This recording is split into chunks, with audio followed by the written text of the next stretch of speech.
کہ سب سے زیادہ جنت میں تعداد تیری امت کی ہے. تو سوچیں اللہ کے نبی صلی اللہ علیہ وسلم راضی ہو گئے ہوں گے, اور اللہ کے نبی صلی اللہ علیہ وسلم کو دکھائی, فتوحات دکھائیں. اللہ کے نبی صلی اللہ علیہ وسلم کو پتا تھا کہ میری امت جو ہے وہ کتنی پھیلے گی. حضرت عمر صلی اللہ عنہ جو ہے وہ جب فتوحات ہوئی تو رونے لگ گئے. فارس فتح ہوا, جب شام فتح ہوا, اور ان کو باتیں یاد آتی تھی کہ دیکھیں رسول اللہ صلی اللہ علیہ وسلم ہمیں ان کی بشارتیں دیتے تھے, اور ہم جب مشرک ہوا کرتے تھے ہم مذاق اڑایا کرتے تھے کہ یہ کیسی باتیں ہو رہی ہیں, لیکن بس اللہ کے نبی صلی اللہ علیہ وسلم کو پتا تھا. تو اس لیے یہ اللہ ہمیں بھی کہہ رہا ہے, یہ ہر انسان کے لیے میسیج ہے کہ تم فکر نہ کرو, اللہ تمہیں راضی کر دے گا کسی نہ کسی طریقے سے. دیکھیں اللہ سے ہوپ لگائیں گے نا تو ایمٹی ہینڈ نہیں آئیں گے, یہ میں آپ کو بتا دوں. انسانوں کے پاس جائیں گے تو شاید وہ مسئلہ حل ہو جائے, شاید نہ ہو, لیکن اللہ کے ہاں یاد رکھیں اللہ 3 طریقوں سے دعا جو ہے اس کو آنسر کرتا ہے. یا اللہ اسی وقت دے دیتا ہے امیجیٹلی, یا اللہ جو ہے اس کو تھوڑا سا ڈیلے کرتا ہے, کیونکہ ظاہر ہے اللہ تعالیٰ اس بندے کو مزید نکھارنا چاہتا ہے. اللہ چاہتا ہے یہ میرے پاس آتا رہے, مجھ سے مانگتا رہے. یا اللہ اس کو اس کا رد بدل ایسا دے دیتا ہے کہ اس کو سکون آ جاتا ہے. تو نو تو ہے ہی نہیں نا, ہوپلیسنس تو ہے ہی نہیں اللہ کے ہاں.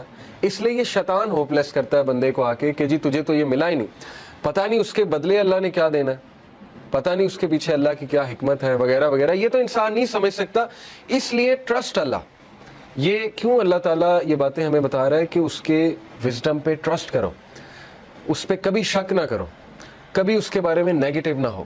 اور انبیاء کے بارے میں بھی ہمیں یہی پتہ لگتا ہے, کبھی نیگیٹو نہیں اللہ کے بارے میں. اور پھر اللہ سبحانہ و تعالیٰ اللہ کے نبی کو دیکھیں کاؤنسل کرتے ہیں. علم یجد کا یتیمن فآویٰ, دیکھیں اللہ کے لیے کافی تھا. کچھ لوگ کہتے ہیں نا کہ نہیں آخرت کا وعدہ ہو گیا بس کافی ہے. دیکھیں اللہ یہاں پہ بات ختم ہو جاتی ہے اللہ کے نبی, وَلَلْآخِرَةُ خَيْرٌ لَكَ مِنَ الْأُولَىٰ. آگے اللہ دلیل دے رہا ہے, اللہ کے نبی کو دلیل دے رہا ہے. دلیل کیا ہے کہ علم یجد کا یتیمن فآویٰ, کیا نہیں اس نے تجھے یتیم پایا اور تیری حفاظت نہیں کی.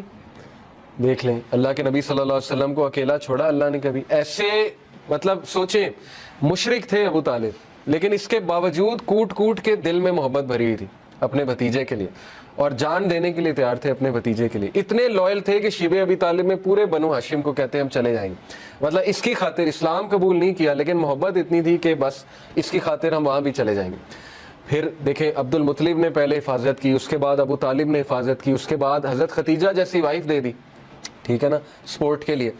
ہر موقع پہ اللہ نے بندے دیے انہیں, اور ایسے بندے دیے کہ آپ سوچ نہیں سکتے. ایسی سپورٹ دی ہے, تقویت ملتی تھی اللہ کے نبی صلی اللہ علیہ وسلم کو. وَوَجَدَكَ ضَالًّا فَهَدَىٰ, and he found you unaware and he guided you. اور اللہ کے نبی صلی اللہ علیہ وسلم کہا جا رہا ہے کہ تمہارے سینے پر ایک بوجھ تھا. یہ دیکھیں نا, یہ اگلی ہی جو اس سے صورت ہے, سورہ انشرح. أَلَمْ نَشْرَحْ لَكَ صَدْرَكَ وَوَضَعْنَا عَنْكَ وِزْرَكَ الَّذِي أَنقَضَ ظَهْرَكَ وَرَفَعْنَا لَكَ ذِكْرَكَ.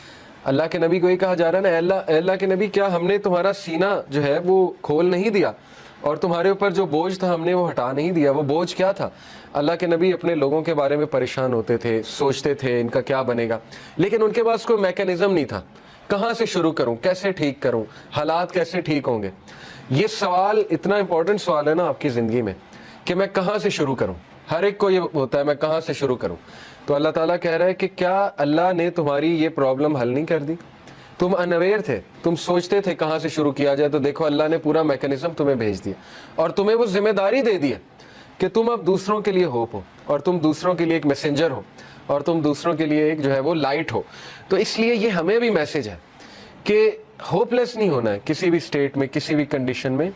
اللہ تعالیٰ کچھ نہ کچھ نعم و بدل آپ کو دے گا, امپاسبل ہے, خالی ہاتھ نہیں چھوڑتا اللہ, یہ بات یاد رکھیں, ٹھیک ہے. یہ اللہ کے بارے میں آپ 100% شور ہو جائیں یہ اس صورت کے مطابق. تو بہرحال وَوَجَدَكَ عَائِلًا فَأَغْنَىٰ, اور اس نے تمہیں پور پایا اور تمہیں رچ بنایا. And he found you poor and made you rich. اس کے بارے میں رسول اللہ صلی اللہ علیہ وسلم نے کہا ہے کہ رچنس از ناٹ دی کثرت آف مال. کثرت مال جو ہے وہ رچنس نہیں ہے, بلکہ غنا, دل کا غنا جو ہے وہ رچنس ہے.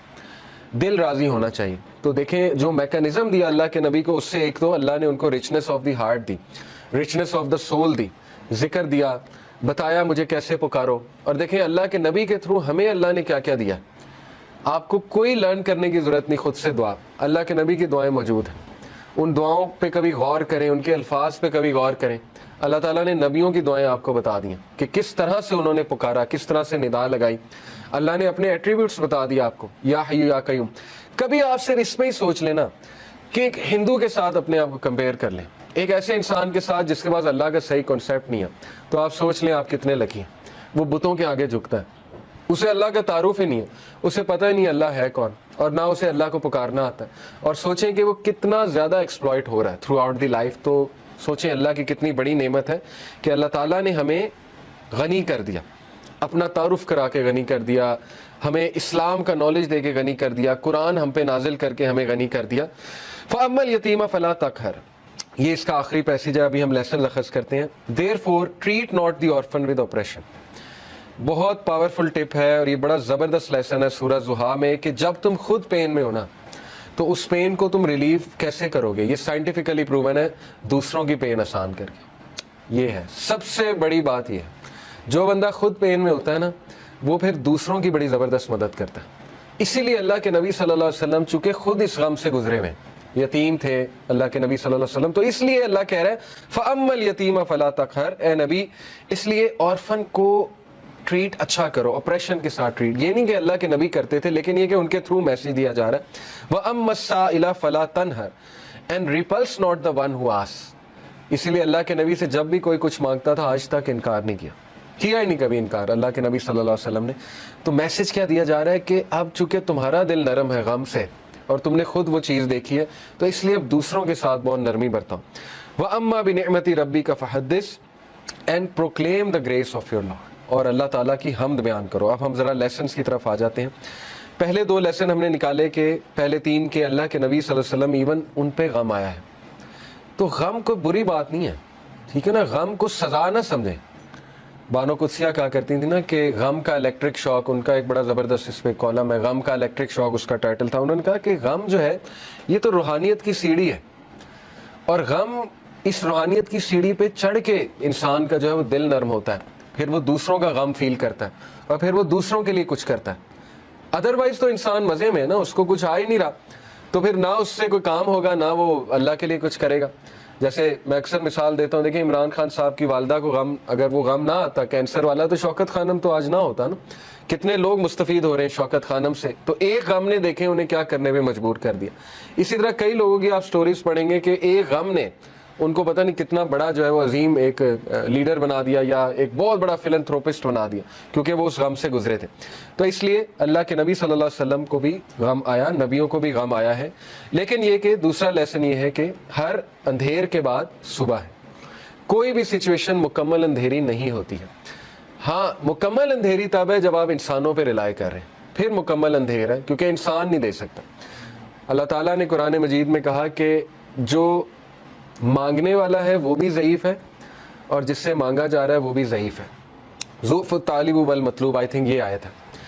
اس سے کیا آپ کو پتا ہے کتنا پاورفل لیسن اس سے ملتا ہے کہ اللہ نے مثال دی کہ جو مشرک ہے نا، جو جس سے وہ مانگ رہا ہے، جس شرک کر رہا ہے، وہ اتنی ویک چیز ہے کہ پہلی تو بات وہ اسے دے نہیں سکتا، اور جو مانگنے والا ہے وہ بھی ویک ہے۔ اس کا اپوزٹ کیا ہے؟ علماء کرام آپ کو پتا ہے کہتے ہیں کہ اس کا اپوزٹ کیا ہے؟ اس کا اپوزٹ یہ ہے کہ تو مانگ کس سے رہا ہے؟ اللہ سے، ہو از دی موسٹ پاورفل۔ تو مانگنے والا بھی کیسا ہونا چاہیے؟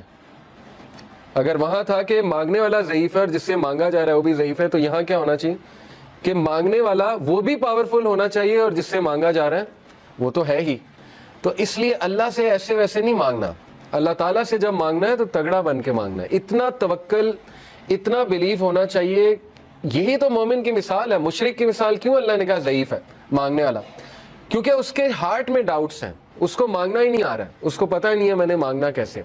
لیکن بلیور کے ہارٹ پہ اللہ تعالیٰ نے ایسا جو ہے وہ ایک یقین طاری کیا ہوا ہے کہ وہ مانگنے والا بھی بہت اسٹرانگ ہے اور جس سے مانگا جا رہا ہے وہ تو پھر اللہ ہے۔